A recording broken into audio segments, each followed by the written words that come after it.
Well, we're just now enjoying our first taste of true spring weather, but meteorologists at the Northern Rockies Coordination Center are already focused on the wildfire season. Last season was near record-breaking, and the latest update for the upcoming fire season indicates we could see more of the same.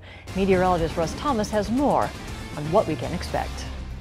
With cool and wet conditions throughout the winter and early spring, the Northern Rockies fire season is not a top-of-mind talking point. But as last year showed, fire season can come fast and furious.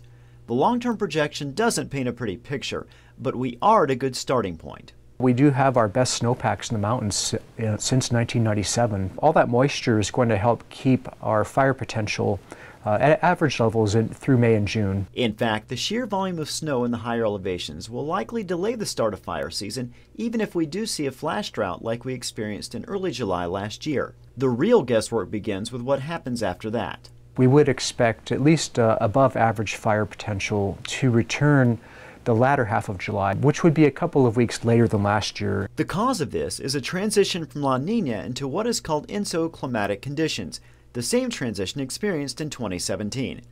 This would bring a better chance of warm and dry weather. Even if this scenario does play out, there is an X factor that could stave off another harsh year. 2013 was our second warmest summer in this area, and yet we had a relatively slow season just because we didn't have as much lightning. It only takes a few summer lightning storms to wreak havoc. Avoiding those storms would be a huge benefit. Beyond the likelihood of a hot and dry early summer, long-range forecast models are projecting a shift from last summer. This year it looks like we would keep those dry conditions longer through September and possibly even into October. An abrupt and early into last year's smoky summer appears less likely in 2018. Ultimately, a later start to the season may not mean a shorter season.